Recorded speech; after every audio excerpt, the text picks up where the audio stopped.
students.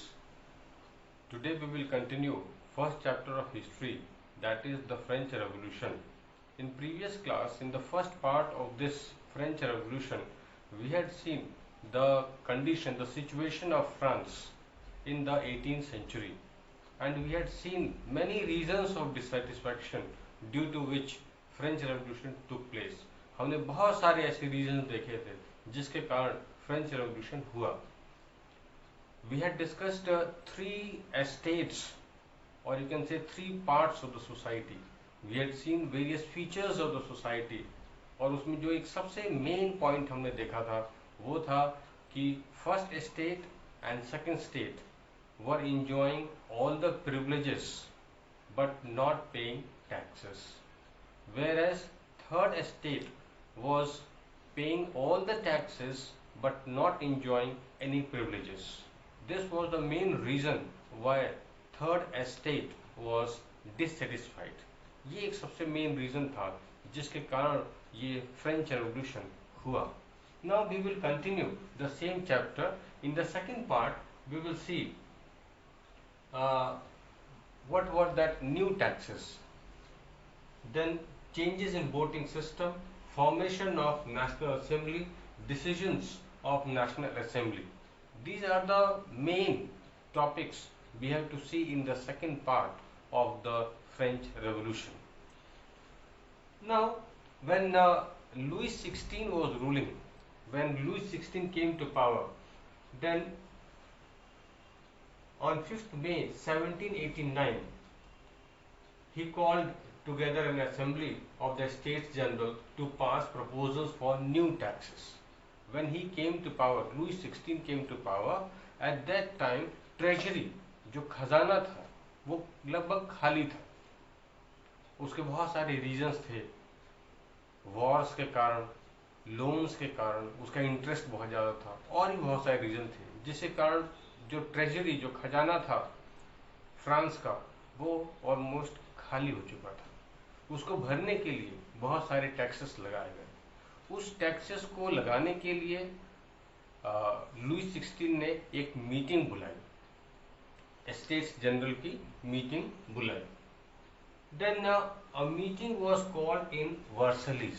वर्सलीज एक जगह का नाम है जो फ्रांस में है. वहां पे उस सिटी में ये मीटिंग बुलाई गई थी. The first and second states sent 300 representatives. As we had discussed earlier, the society was divided into three estates. First estate जिसमें क्लर्जी था और सेकेंड estate जिसमें नोबल्स थे. उनके पास से 300 रिप्रेजेंटेटिव्स, यानी कि 300 रिप्रेजेंटेटिव्स फर्स्ट estate से और 300 रिप्रेजेंटेटिव सेकेंड estate से. ये टोटल हो गए 600. और बाकी बचे थर्ड estate में से 600 मेंबर्स फ्रॉम थर्ड estate, वो बुलाए गए. टोटल 1200 मेंबर्स थे. 300 फर्स्ट estate, 300 सेकेंड estate और 600 थर्ड estate में. लेकिन इसमें प्रॉब्लम क्या थी? प्रॉब्लम ये थी कि each state had one vote only. जैसे फर्स्ट estate में मेंबर तो 300 है लेकिन उसका वोट होगा 1. सेकेंड estate में मेंबर तो 300 है लेकिन वोट होगा 1. और थर्ड estate में मेंबर तो 600 है लेकिन वोट होगा 1. अब इसमें प्रॉब्लम क्या थी? प्रॉब्लम ये थी कि फर्स्ट और सेकेंड estate के फायदे नुकसान एक जैसे थे, तो दोनों एक साथ वोटिंग करते थे. यदि यस कहेंगे तो दोनों कहेंगे, तो उनके कितने वोट हो जाते थे? फर्स्ट estate का एक वोट और सेकेंड estate का एक वोट, टोटल हो गए 2. और थर्ड estate के फायदे नुकसान अलग थे, जो कि फर्स्ट और सेकेंड estate से टोटली अलग थे. वो टैक्स देते थे, तो यदि वो उसका वोट 1 होता था तो वो हमेशा 2:1 से हार जाते थे. तो कुल मिला के होता ये था कि जो फर्स्ट estate और सेकेंड estate चाहते थे वही फाइनल हो पाता था, तो थर्ड estate हमेशा निग्लेक्टेड रहता था. तो ये 1 वोट से ये प्रॉब्लम थी. इसलिए लोगों ने डिमांड क्या डाली? But this time the third estate demanded that each member would have 1 vote. Third state ने एक नई डिमांड रखी इस प्रॉब्लम से बचने के लिए।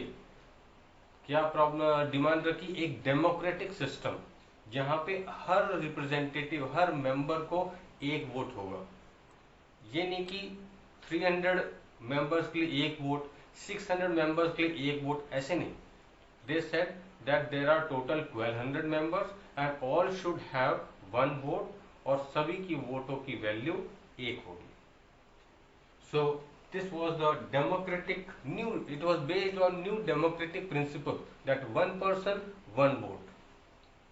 And it was basically based on the principles which were given by philosophers like Rousseau in his book Social Contract. ये जो बुक्स लिखी थी उसमें ये डेमोक्रेटिक आइडियाज दिए हुए थे, उसी के on that basis this demand was raised by the French people. After that ये डिमांड लुइस 16 जो कि किंग था उसने एक्सेप्ट की या रिजेक्ट की। So when the king rejected, king ने इस डिमांड को रिजेक्ट कर दिया, मानने से मना कर दिया, क्योंकि उसे मालूम था कि इसका रिजल्ट क्या होगा। इसका रिजल्ट ये होगा कि उनके हाथ से पावर निकल जाएगी। सो that is why he had rejected. और रिजेक्ट करने से क्या हुआ? People protested, walked out of the assembly in protest. जहां पे मीटिंग बुलाई थी वहां से वो चले गए, walked out and stood against the Louis XVI. On 20th June they assembled, they means people of third estate assemble, इकट्ठे हुए in the hall of an indoor tennis court in the grounds of Versailles. वर्सलीज मैंने जैसे बताया एक जगह का नाम France में, वहां पे मीटिंग बुलाई गई थी, लेकिन वहां पे थर्ड स्टेट की डिमांड रिजेक्ट कर दी गई और फिर वहां से इन्होंने वॉकआउट कर लिया थर्ड स्टेट के लोगों ने, और फिर अपनी अलग एक मीटिंग की। They declared themselves a national assembly. Third state declared themselves as a national assembly, उन्होंने अपने आप को नेशनल असेंबली बना दिया। और उसका क्या था? And sworn not to disperse till they had drafted a constitution for France. और उन्होंने डिसाइड कर लिया कि आज हम यहां से तभी हटेंगे, तभी डिस्पर्स होंगे जब हम एक कॉन्स्टिट्यूशन, नया कॉन्स्टिट्यूशन फ्रांस के लिए बना लेंगे। This was done to limit the power of the monarch. Monarch वो जो किंग रूल का जो सिस्टम है उसे हम कहते हैं मोनार्च या monarchy system. That is one man rule और rule of king, that is monarch. और इसमें ये जो नेशनल असेंबली थर्ड स्टेट ने बनाई थी, इसका मेन एम क्या था?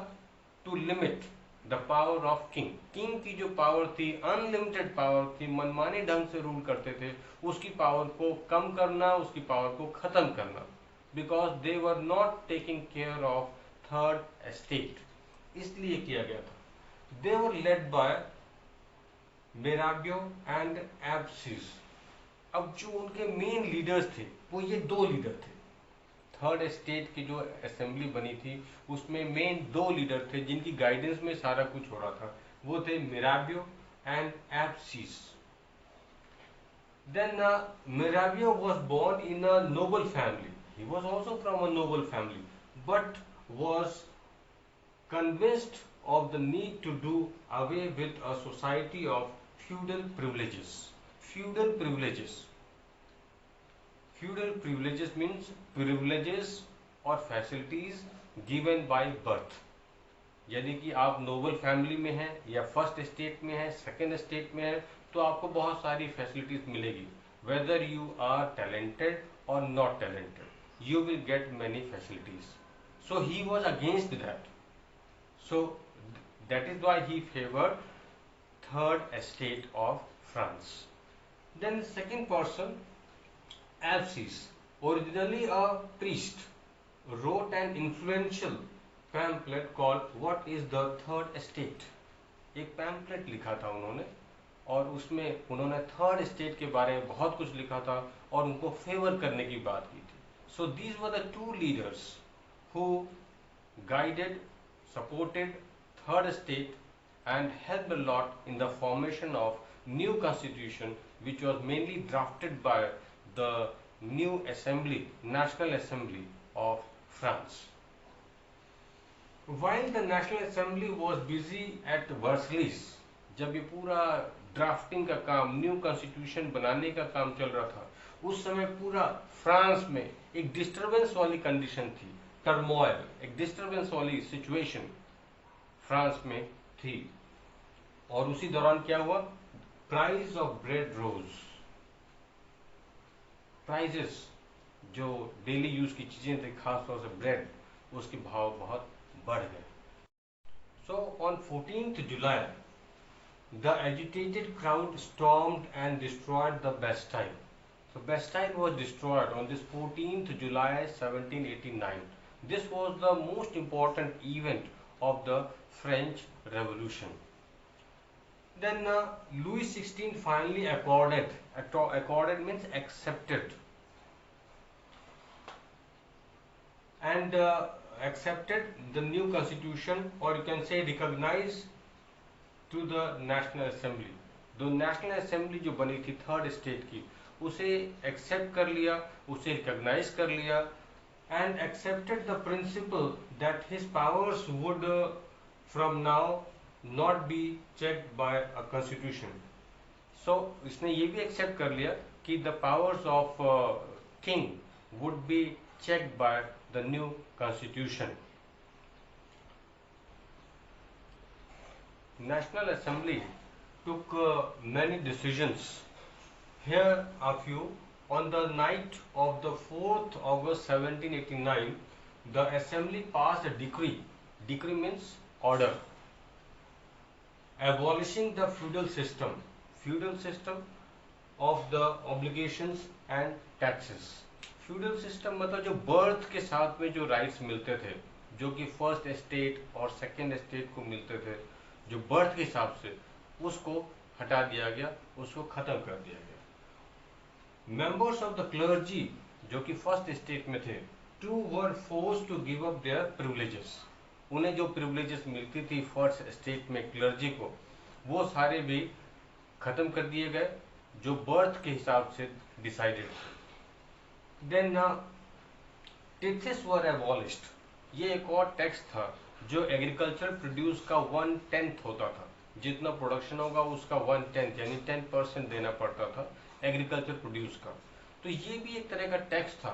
This tax was also abolished. So these were the few important decisions were taken immediately by the National Assembly, which was made especially by the third estate, and many other important decisions were taken in favor of people of third estate. तो ये changes आए जो कि खास तौर से third state के लिए बहुत इंपॉर्टेंट थे। उनमें जो डिससेटिस्फैक्शन था उसके कारण ये चेंजेस आए और नया कॉन्स्टिट्यूशन बना जिसमें थर्ड स्टेट को बहुत सारे राइट्स दिए गए और जो फ्यूडल प्रिविलेजेस थे यानी बर्थ के हिसाब से जो फैसिलिटीज थी, प्रिविलेजेस थे, फर्स्ट स्टेट, सेकेंड स्टेट यानी क्लर्जी एंड नोबल्स, उसको खत्म किया गया।